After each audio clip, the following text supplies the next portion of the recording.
Hello, everybody. Welcome to an episode of the Athlete Diaries. I'm here with a great teammate of mine.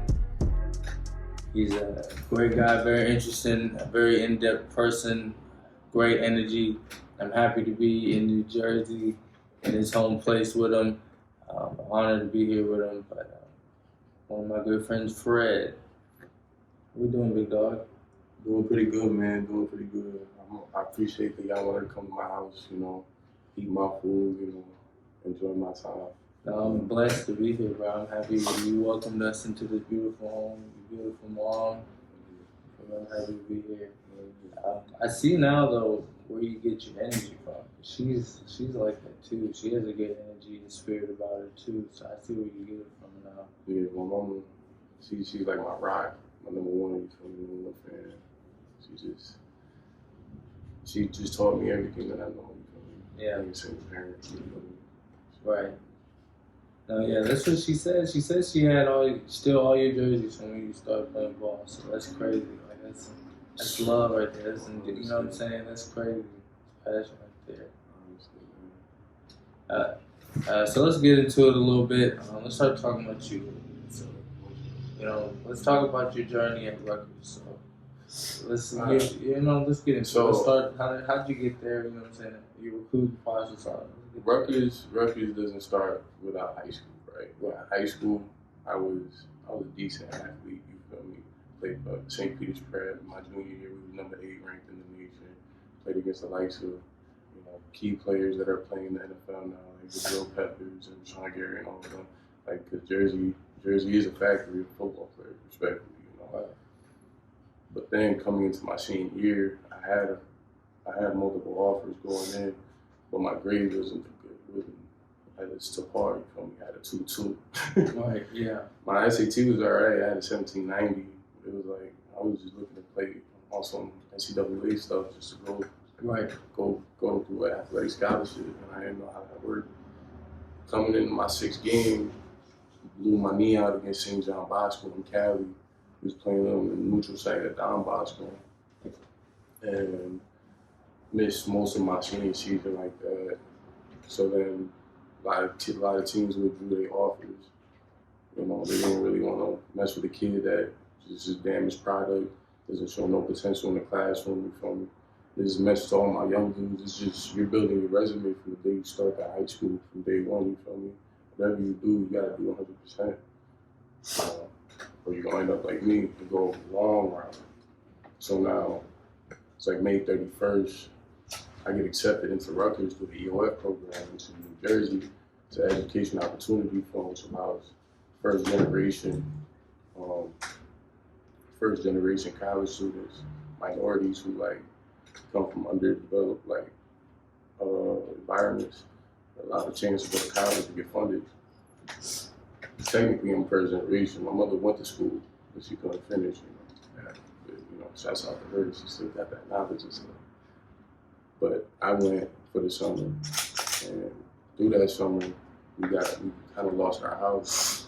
So I was trying to maintain going to school, doing that summer program for 6 weeks, while balancing it out. You feel me? Staying at other people's houses and stuff. Yeah. Staying at my PT's houses. Thank God, Latino families, man, we always stick together through the hard time. You feel me? But got through the program, got into Rutgers, Newark. You feel me? I was a business major, hated it. Every class costed $30 to take, with the course codes and the textbooks or something $60 at that point. I'm like, man, I just want to learn. Took a sociology class, enjoyed it, became a sociology major, but I still wanted to play football. And I saw Rutgers wasn't doing as well as they could, and I thought I could add to it. So, by the grace of God, I got accepted to New Brunswick. Changed my major to sociology to get in the easier program, you feel me? Right. Did the walk-on tryouts, got accepted, was able to work out with them. And the first day I got there, Rick Mance told me, it wasn't going to be easy for me. He said I was going to be a GPA booster on some stuff. And he was like, I was like, I don't even know what that means. I'm here to compete. Right, that's it. That's all I need. You gave me a foot in the door. Right. Take off. Right. So didn't get, you know, got to, you know, because this was also the thing. I hadn't played football for 2-3 years before joining that. So when I did that, I had to kind of shake off all the rust. So that first year was just getting from 260 to 280 and then putting on that muscle. Almost like a redshirt year. And then my senior year, I was supposed to play. But then last week of camp, right before UMass, when I was in rotation, I sprained my ankle. It was a grade 3 type thing. I couldn't even walk. Yeah. They could tell you, like I was punching the floor. I was mad as hell. It was the Monday of the game week. I was like off of one-on-ones too. One-on-ones, bro. Yeah. Tripped on somebody's foot. Oh man, yeah, that's terrible. So then I was out for like 4 or 5 weeks, and they just shelved me. And then, you know, Ash got fired, and going through that was crazy because it was like, yeah, the team didn't want you to play, so it was an opportunity to, you know, get out there. It's like plunging into the unknown. You know, you don't know what's gonna go on. You know, and then, you know, we went 2-10 and 1-11 respectfully. You know, and that was due to a myriad of things. You know, we can't just, you know, pinpoint things. Right. And, you know, kind of fell out of football after that. I was like, why you don't want to do this anymore? So, you know, I hit the transfer portal because I was like, I want to get my master's and I'm not going to pay $36,000 because you don't get no funding. Fun fact, you got to take out loans to take your master's. Young kids. So I had to go in the transfer portal, you know, look at it by a couple schools, Incarnate Word and all of them. But then they pulled their stuff and I showed them my film and it was terrible because I didn't edit it. It was 15 minutes long practice film. I only played 2 games at Rutgers, Liberty, Michigan State. So I didn't have that much game film. But the team took a liking to me. I appreciate this man from Union City. What was his name? What was the quarterback's coach name? Sylvester. Yeah. You know what I'm saying? Yeah, Coach Wright, yeah. Coach Wright, man. He got me right, man. He got me right. Hit me up on Twitter. I don't create my Twitter just to, don't follow me on Twitter. It's a ghost account, you know. I don't use that to make my recruiting. I hate Twitter. Follow me on Instagram, _PuertoRock_. My bad, my same spot. But Coach Wright got me right. Took me to Moorhead, and I was like, where is Moorhead, Kentucky?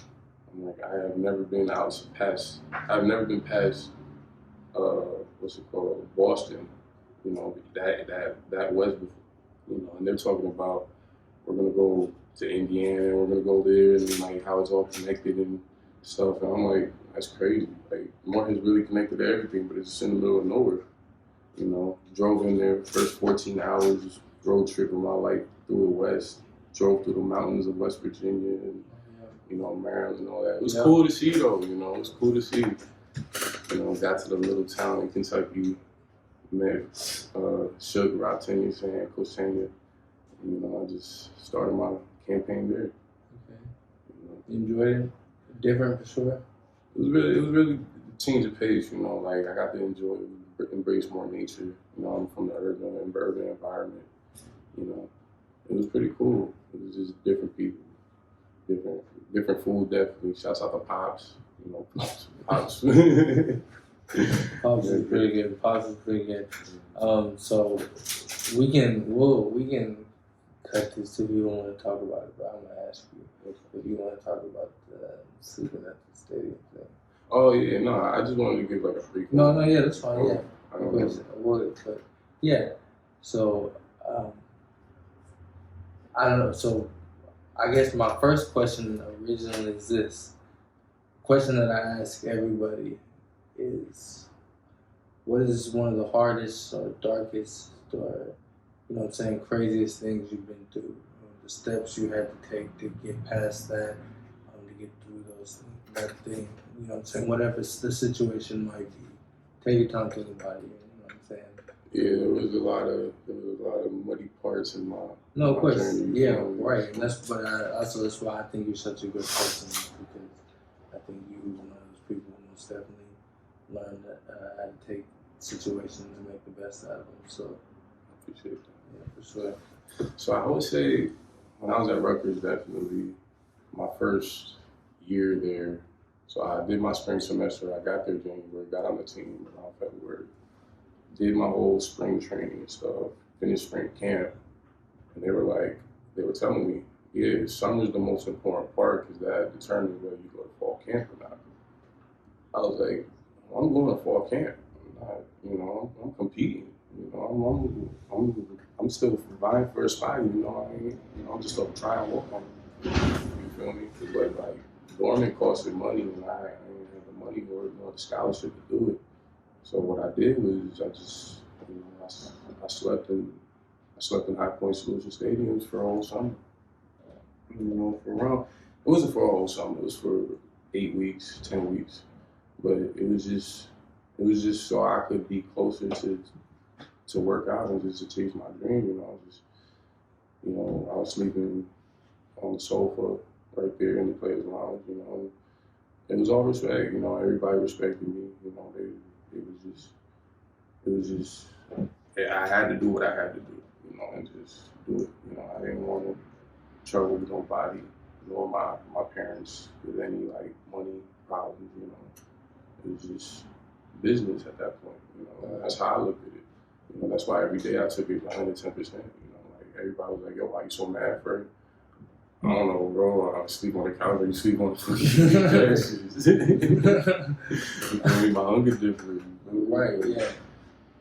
And that's another thing too. Like when you put yourself in certain situations, it's pressure. Right. And that either makes diamonds or just breaks cold. Right. I'm trying to be a diamond. I ain't trying to be no cold.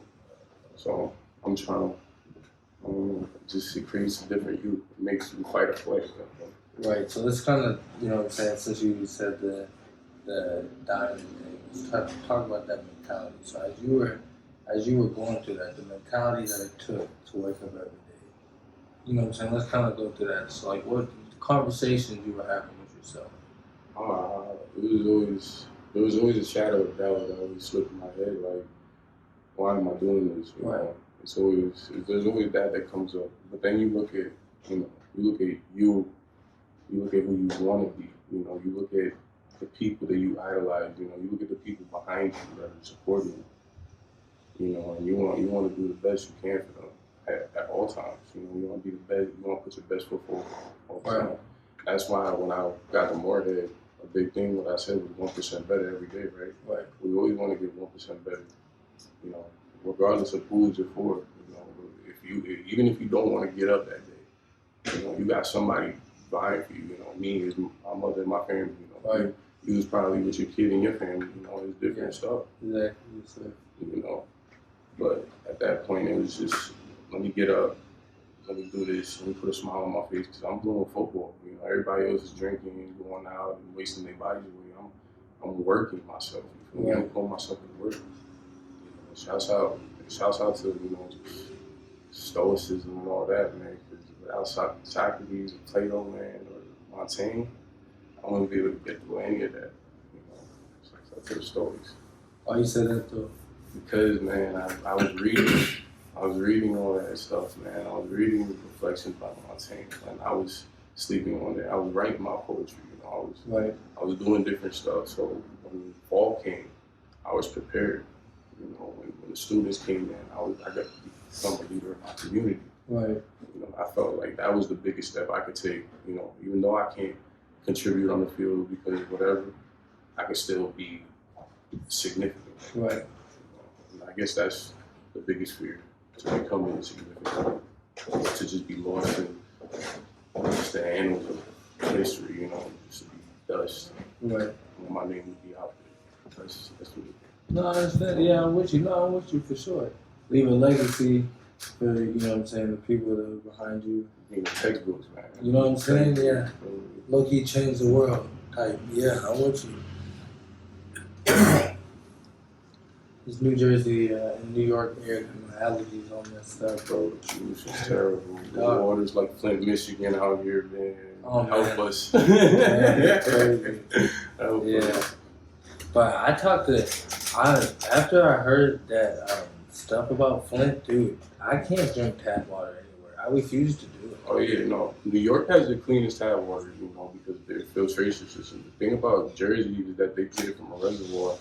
Oh man. So it's just water that just sits there and stuff and gets polluted, because if you go like 10 minutes north from where I'm from, which is like Rutherford area, or where I'm at currently, I'm from the city, right? But anyway, if you go 10 minutes north to where I'm at, in the Meadowlands, it's all swamp, but it's all been polluted by like just years and years of just either people dumping, people with the plastic and stuff.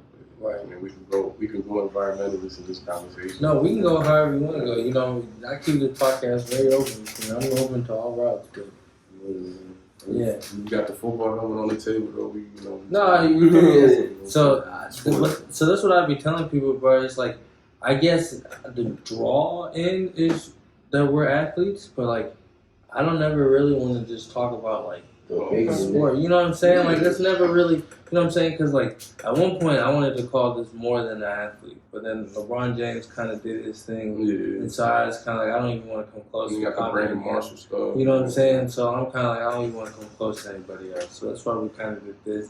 But like, yeah, no, this is kind of just pick your brain, see, you know what I'm saying? Showing people we're more than just college athletes. We're intelligent. You know what I'm saying? We think about things, and on the same time, educate people, make people laugh. You know what I'm saying? Maybe they can learn something from the story we just, you know what I'm saying? I remember the first time you told me that story in college a few years ago. You know what I'm saying? It changed me. You know what I'm saying? For sure. You know, to know you from you know what I'm saying? You're out there. You know what I'm saying? Chasing your dream, sleeping, you know what I'm saying, in the stadium. Like, that's not normal. You can't be an average person doing that. You know what I'm saying? It takes a strong mental toughness, a high drive to do something like that. Mm-hmm. People don't like, especially in our generation, and you know what I'm saying? Instagram. You know what I'm saying? And that kind of stuff. People don't like being uncomfortable. Being uncomfortable is not, you know what I'm saying? They'll give up everything to be comfortable. And that's something I say, like, that's a philosophy I kind of live by. There's a thing between comfortableness and coziness. Right. You always want to be cozy. You don't want to be comfortable. Because when you're comfortable, you're letting your environment dictate how you feel. Yeah. You feel me? I have to be comfortable. I have to have comfortable clothes on. I have to be in a comfortable house. You feel me? Yeah. When you're cozy, no matter the situation that's happening, you always got that pink mink on, that camera hat on. You feel me? Yeah. You don't care because you're cozy. Yeah. Be cozy, not comfortable. Yeah, I'm with you. I'm with you for sure. That makes sense. Don't a lot of situations to determine how you feel today. So you feel like a rock star today. Yeah, no matter what. Put your best foot forward. Yeah. See, that's what I'm saying. It takes a good, like a strong mental, you know what I'm saying, to have that. Because you are someone no matter what. Cause, I used to pick you up early in the morning to go to weights every morning, no matter what. How you doing, Wildy? What's up? You know what I'm saying? It's the same energy, so for sure. Yeah, I'm with you. I agree. That's something that I most definitely have been, you know what I'm saying? Having a kid teaches you that. You know what I'm saying? Because no matter what, when you wake up, it's about your son. It's about your kid. You wake up and that's what it is. No matter how you feel, no matter what you want to do. You know what I'm saying? So I'm learning that you know what I'm saying, that every day you gotta be the same person. You know what I'm saying? High energy. That's something that I think has held me back as an athlete, like in a leadership sense. I feel like it's maturity in a way, because for sure you're understanding that you are more significant, that your energy dictates how other people gonna feel. Right, exactly. That you're significant in that scene, in that area right now. Right. That if I was to come on shitty, you'd probably be like, damn, I don't want to go to Waste either. Yeah, exactly. We probably both didn't want to go to Waste that day. Most definitely, Especially after the Davidson game. Oh, man. I remember those weights for sure, yeah.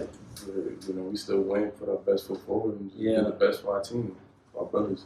Exactly. Forget about me, I love you. No, period. It's family. Period. Make that a shirt. You gotta put that on the shirt. For sure. So what you been up to, man? How's life treating you since you graduated and stuff? Honestly, man, miss football. I don't miss feeling sore about it though. Yeah. I feel like because I had walked away from the game before and I came back to Right. right after high school, but right now I'm ready to explore my next chapter in my life. From after this, I got a lot of debt on my head. Got to pay it off. That's his responsibility. Take it on the chin. Feel me? Just living life, smelling the roses. Right. Enjoying the birds and the bees. Right. Populating the trees. Sure, yeah. Cherishing. I'm not gonna condone or discondone that. Cherishing who's around me, cherishing my dog, you feel me? Cherishing my mother, cherishing everybody, man. That's it. For sure.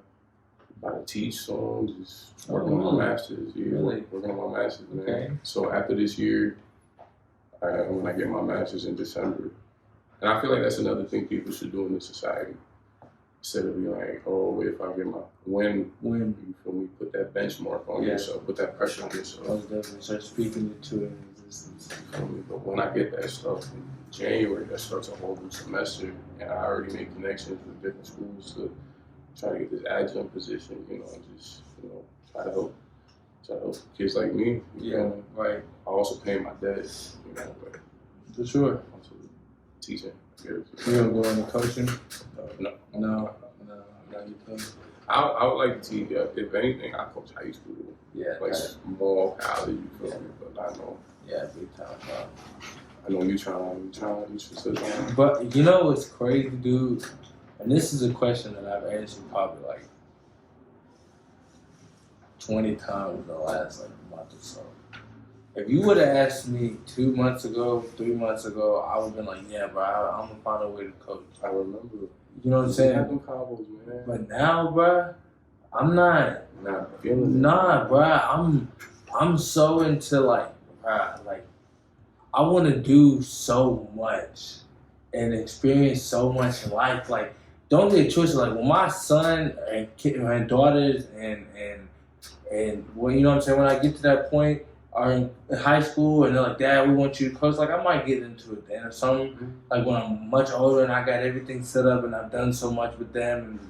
But I don't want to miss. But you want to coach with them. That's the right. Thing. Exactly. You don't want to coach. You don't want to get into industry like coaching. Like yes, exactly. I want to do it for fun now. Like, I don't want to do it for a job anymore. Like, bro, I want to travel the world and do things and bring my kids with me and let them experience so much. Like, and I think. And nothing against coaching, like, if that's your thing, like, you feel me? But that's just not me anymore. And you feel me? Like, I might miss it one day. And if that bug is still there to do it in 5, 10 years, then I'll go do it. But, like, right now, nah. You want to explore yourself. Yeah, that's the most important thing. Yeah, that's what your 20s is for.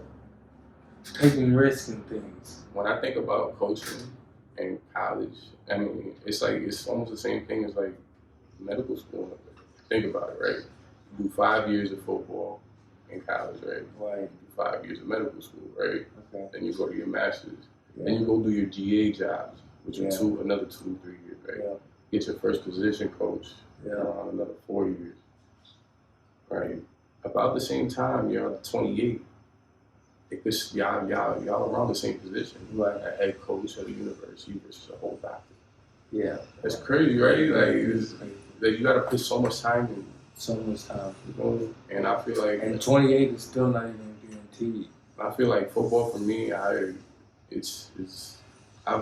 told them before the season when everybody was asking like, what was your passion level? Remember? Yeah. We was doing them Socratic circles or whatever, and we was talking about, oh, what's your passion for football? Everybody was saying 10. I said a 6. Yeah, that's facts. I remember. Do I like playing nose guard and putting my body out there 60 times a game? No. Do I like taking double teams? No. I'll do it because I love I love my team. You feel me? Like, it's more about love, and that's I feel like what should drive people. Yes. I feel like that's what our team is so special. We just love each other. Right. That's what people not on scholarship. It's all the same. You know what I'm saying? Bounce bags. Yeah. All the same. Yeah, for sure. Hey. Last chance you, more his thing. I'm playing, cut that out. People try to get that going, and I was like, nah, it's not us. that. Yeah, we gotta win some things before we can start doing that. For sure. UMCC was like 92 and 0. You know what I'm saying? They had a whole thing going on before they did that, for sure. Let me see. What do you go to? Other than like the project, like how you feeling about like this new transitional phase of your life?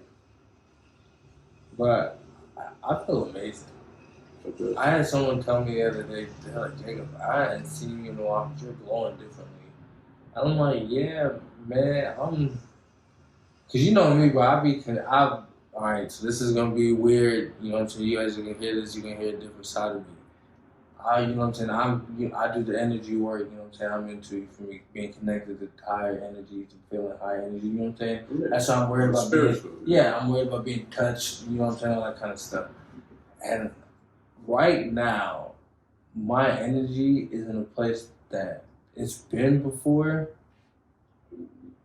but it's in a place that, like, it can't be touched. Mm-hmm. You know what I'm saying?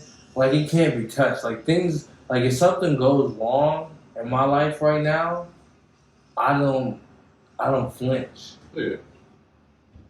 Like, I don't flinch. I'm like, all right, it's just we're just whatever. Mm-hmm. You know what I'm saying? Like, it's so crazy. And it's like, I don't know if it's just because I have so much faith and understanding of, like, the projects that I'm doing and, like, what I'm putting into, and my team is starting to come together. You know what I'm saying? You know what I'm saying? Different things that I set up, and things are starting to work out. So I'm just having all the utmost faith and just everything that I have going on. You know what I'm saying? And that's just where I'm at right now. And, like, it's so crazy. And the support system I have around me, like my parents, like my mom for sure, and, like, you know what I'm saying, like I said, my team, like, I just think everything is just going so well right now. So, like, my energy, like, just can't be touched. And honestly, bro, you're gonna think this is funny because you've been saying this to me since I met you.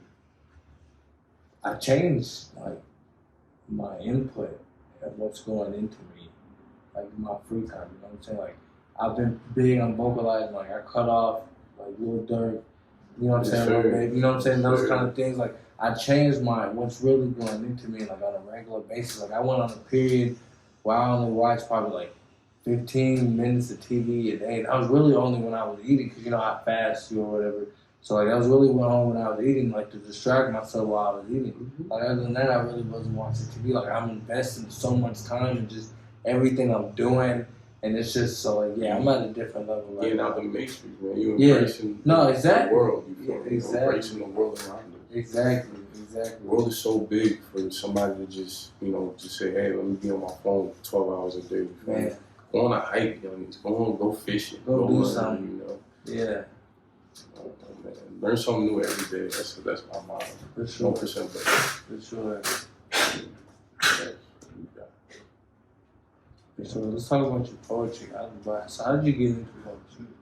Oh, man. Shouts out to Father Riley, rest in peace, man.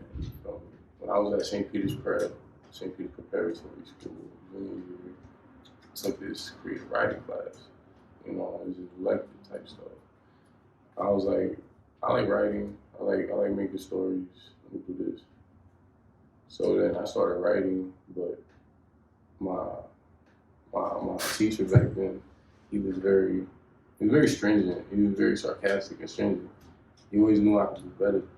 So he was always giving me a C plus, a B minus. I'm like, good grade, man. I'm about to get a C in creative writing because of you. Yeah, he's like, I know you can do better.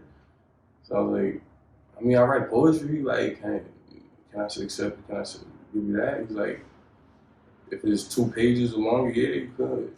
So I started writing. More and more. And you know, when I was writing at the time, I was really writing about my position in life. I was a very temperamental kid, if I can say the least. I was very angry, a lot of things, you know, because I didn't know how to handle, like, I guess, events that were happening in my life, you know. But with him, I was able to just express myself in another way other than football. Because football's physically, but, like, mentally, you still have all that stuff in your head. And with that, it was just another avenue in which I could create and just build and build and build. So I was able to write poetry, and then I got published in the school newspaper a couple times in high school. And I was just writing, just expressing myself. And then that's when Lupe Fiasco's album came out. It's called Mural.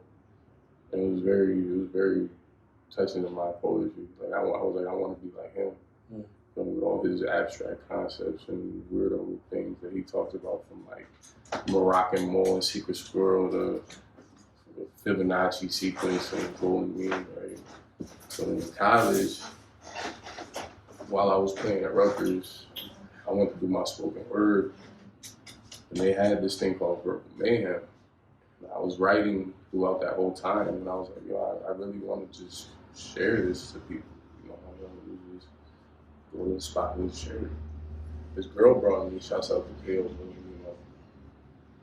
you know, she brought me on a date to it, and I just experienced a whole new world, a whole new side of things that I never got to experience before. You know, I got to see a bunch of colored people just come in, communicate in an open environment, and they were just expressing things not only that was like fun and dope, but also very deep and you know, scary sometimes even. You know, I never gave that. You know, everybody knows Oscar De La Hoya had that. It was either women or colors or some lyrical, miracle, spiritual thing.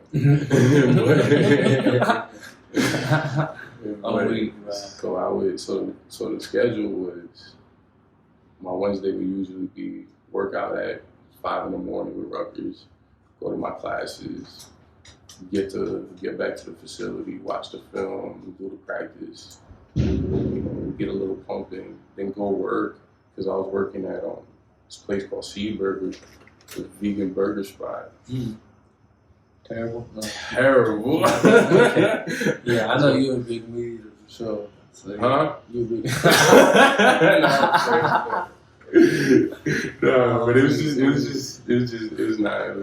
just, I didn't want to flip burgers right after, you know, D1 football practice. Right. You feel me? But had to do it. And then right after that, every Wednesday, I would go home, take a shower, and go straight to that poetry slam. And sometimes they have cash prizes, you know, and sometimes I win them, so that would be dope. But like, it was just a dope experience, just going in there, having a bunch of people that are around your age or even older than you that have like, you know, connections to other things and have like went through this thing before, because it has been open since like the 70s, 80s.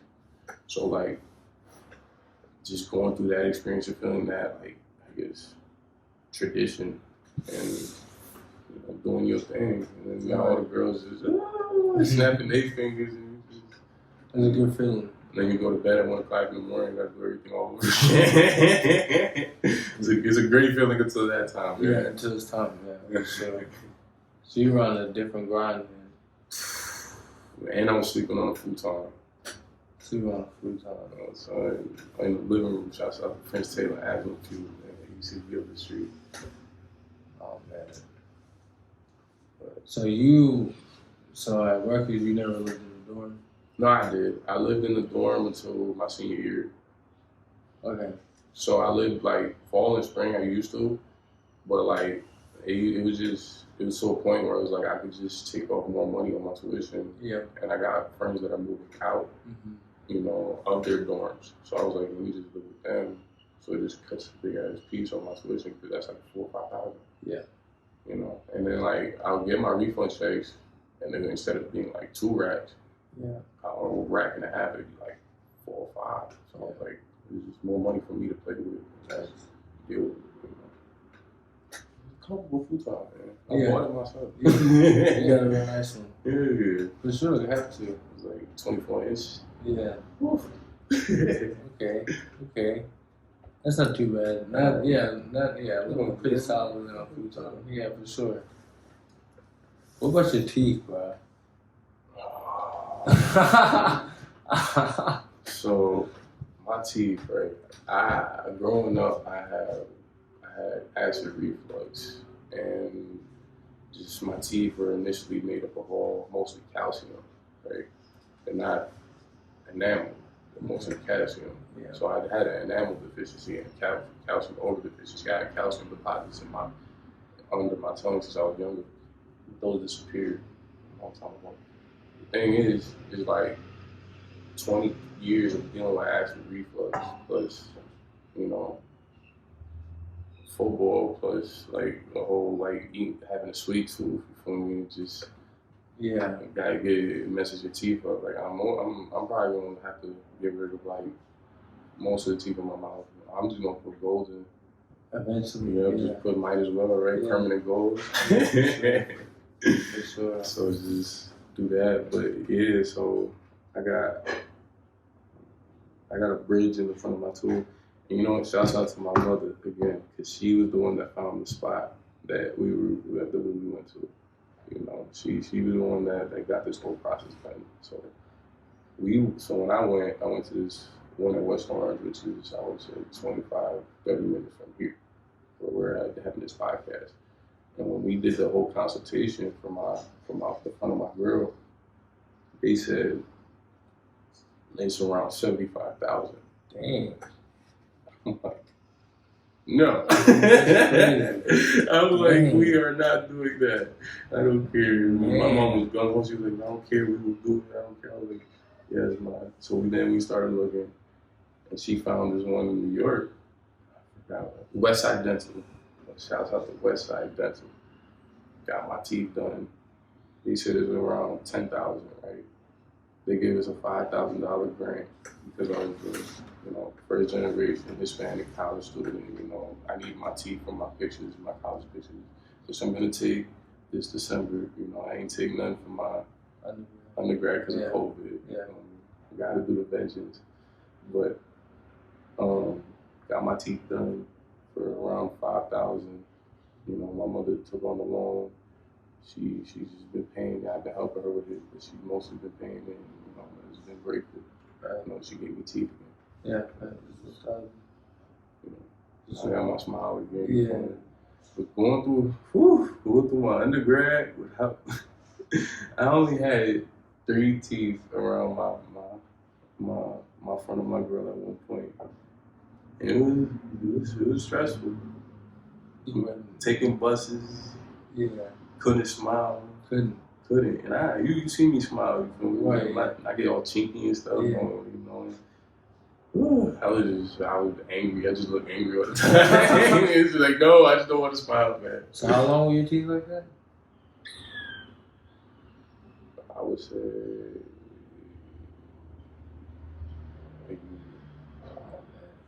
yeah. And it was my fault mostly. I didn't want to come home to fix it. Yeah. It was all football. I was like, football. And my mom was like, but your teeth. I'm like, football. I was like, I can fix it when I get to the league. Yeah, fix it later.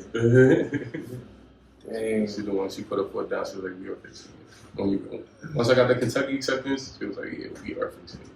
Did you get any dates?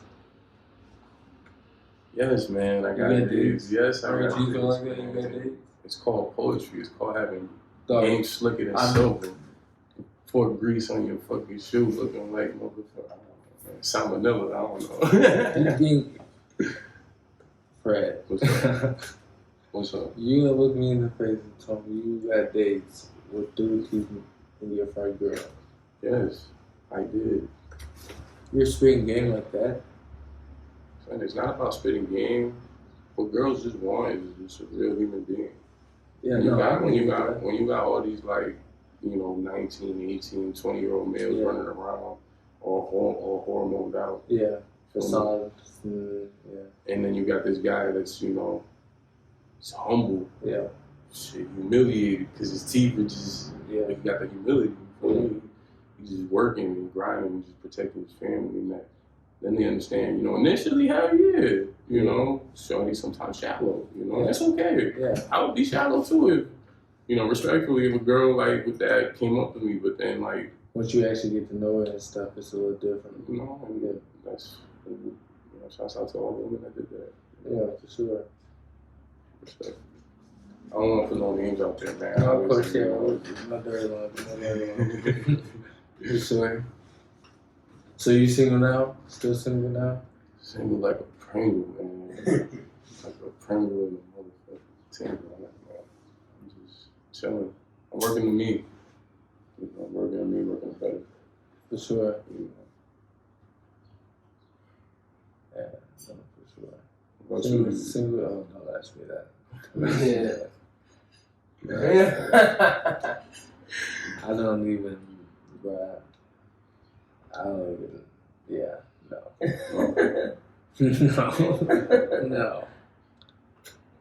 No, yeah. Too busy, too focused. I'm on a big tip now of like, if it comes my way, it comes my way. If it doesn't, it doesn't. It's whatever to me. I'm living life regardless. I'm not chasing. I'm not doing any of that. I'm just. I don't know. I call myself the modern day Dante Alighieri. If you understand what that means, then you understand me. If you don't, then you don't. Feel me? I'm single. I'm Dante. I don't know what that means. You ever read the Divine Comedies? I haven't.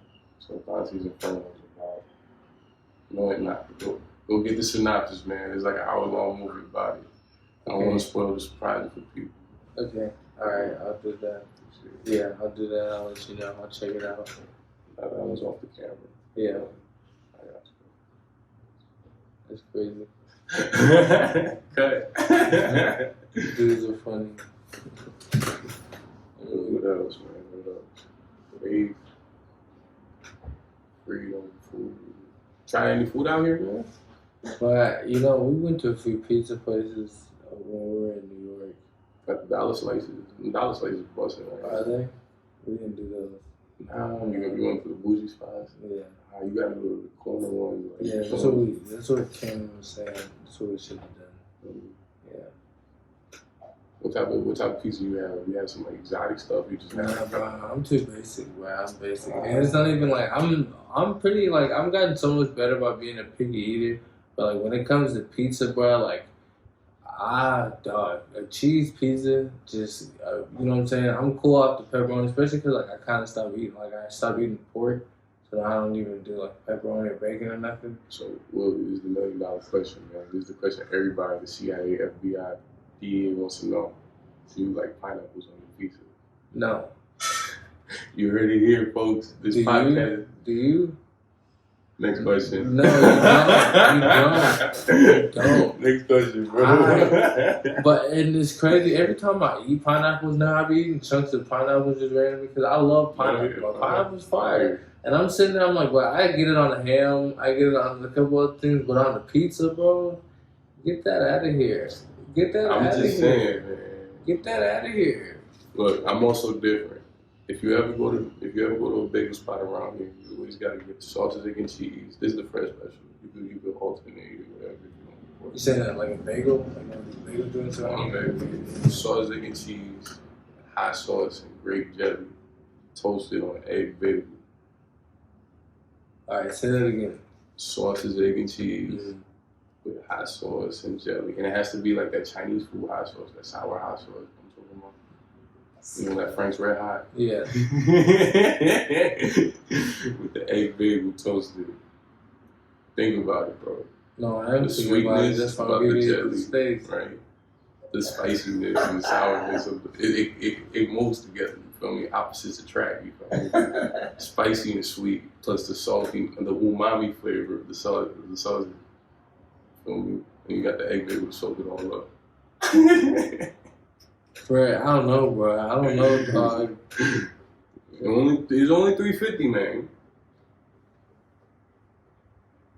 See, the jelly I can kind of see, but I feel like it'd be kind of productive to throw the hot sauce on there with the jelly. You ever had sweet, spicy Doritos? No. I don't know. Big snack guy. You ever had a Szechuan sauce? Yeah, I know what you're talking about. Yeah. Like the Chinese food one, the real spicy, the sweet one? Yeah. And pop that spicy, and sweet. It's like mixing duck sauce with Chinese food hot sauce, bro. But it's just thicker. Because it's jelly. You only look at it because you put jelly on like things like peanut butter and like, you feel me? Like I'm really trying to imagine like throwing hot sauce. Like I'm picturing things that I'm throwing jelly on and throwing hot sauce on that, and I'm not seeing Not correlation, you correlating. know what I'm saying, between them, but like at all. But I have to say, I've tried plenty of foods that you said to try, and I haven't been steered wrong. So mangoes, right?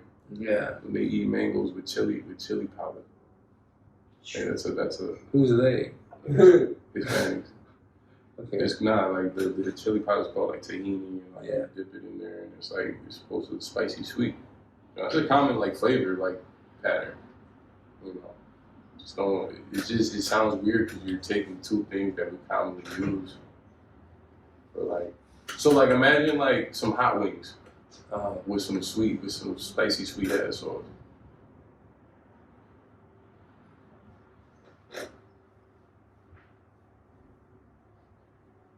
I feel like it's a little different. Well, yeah, because it's chicken. Yeah. That's an egg and sausage. That's a little different. Right, man. I am different. I want a horse. Everybody wants a party. I want a horse. Well, but the gas price is not. The horse is the way to go. You know? The horse is the way to go. How much a pound of oats cost? I don't even know, honestly. Just Pound of oats. less than $4.20. That's all I know. $4.30. Yeah, I have to go back. What is it? Amish. You know what I'm saying? I have to start getting horses and oats and no technology. I like my technology. Still want a car, man. I just, I want my horse primarily. Yeah. I'll take a Prius. Something good for the environment. But I'm for the environment, and like global warming to me, I'm on the fence about it. Like it's real, but like you know me, bro. I'm one of those people. Like for me, I feel like there's more to global warming than what people are making it to be, and I feel like it's probably not as serious as people are making it to be. But I'm with like in saving the environment. Like I get mad when people litter. Like I check people when people litter. I don't like that. Like I'm not with like hunting. To me is weird. Like people who do it for sport. Like that to me is weird. I don't like that. Yeah. But like you know what I'm saying. Like I'm for the environment. But one thing, these stupid paper straws that we're putting in these drinks now. Yeah. That's too far. Because I'm confused. I'm like, I don't like him. I'm not a fan. You don't like him? I'm not a fan. So Campa had a fit the other day because he like you for me. I was like, bro, you know what I'm saying? Like, what, bro? It's not. What is this? I'm not a fan. But you for me, especially because it's just like one of those things. It's like, all right, we stop drilling in domestic oil, but we still gotta get our oil from someone else. Mm-hmm. Yeah, no. But we're gonna stop doing these straws. Bro, it's like I don't really get the So the thing with me and like just the whole environment issue is like I was taught to whatever you use, put it back. Right. Better, you feel me? Right. When I leave this earth, I want to leave a greener footprint. Right. I mean, from what I use, what I consume. You know. All this stuff that's going on is real though. Like the last 4 years, I've been studying this stuff, and it's like, they bleached almost 50% of the Great Barrier Reef, which is basically killing coral. Yeah. When you bleach it because it loses its color, which becomes dead at that point. They burned down 40% of the Amazon rainforest, and the Amazon rainforest is around 40 to 60% of our oxygen intake. All the trees. They burn them down for soy fields, for soy farms in Brazil. So, like, the issues that are going on with the environment are real. What's going on in right here with the Rust Belt. They don't talk about that. They don't talk about how much pollution and dump is in our water that we take a shower with every day. Yeah. That we use to even cook with or to drink or, our tea with or something, you feel me? Right. It's just a myriad of things. I don't want to deal with it, man. Yeah, no, I'm with you. I want to leave. Yeah. Yeah, no, I'm with you, bro. I just want to leave better footprint, greener footprint than what I took. I'm with you, for sure. That's part of the reason I'm doing the things that I'm doing is because like we talked about earlier, like the thing in Flint and just all that stuff like that to me, like the fact like those things even happen. Mm-hmm.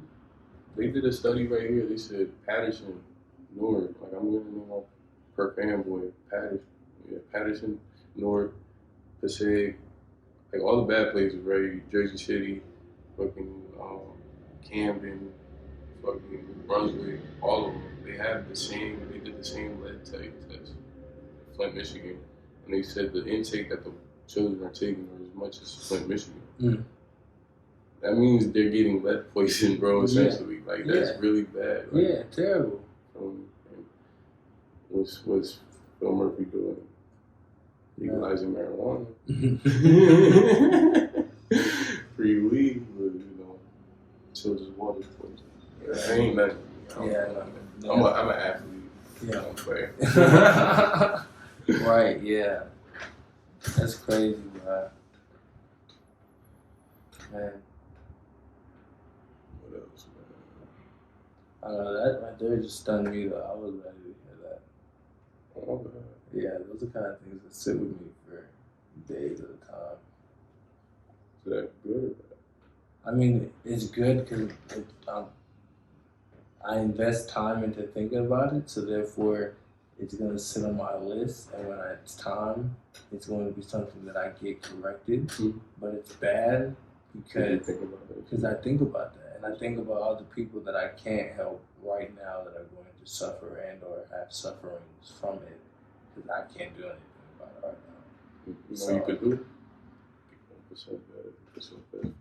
No, exactly. That's how you do all these problems. Right. Like you just put on the horse blinders. Yeah. Just be like, okay, I gotta do this, do that. Facts.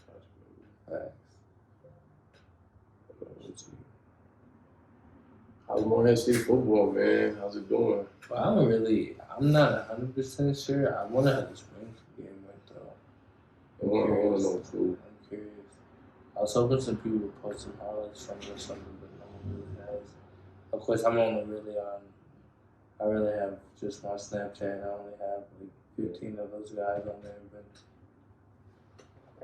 I was hoping to see something, but no, I didn't really see much. I'm curious though.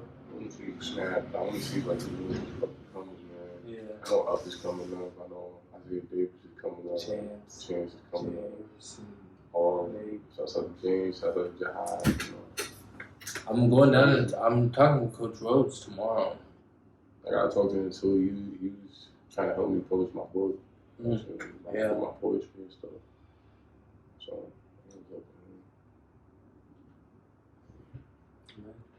well, for me, I'm about hungry. Oh, yeah. So I don't even know how long we've been on here. I feel like it's been about an hour, so you know what I'm saying? We'll give it our time. I appreciate you coming on, giving me your time. Appreciate the channel, man. Oh, yeah, for sure. Follow me on Instagram, _PorterRock, that's POR to the TA to the ROCK _. Feel me? Thank you. It's the one with the Pokemon on it.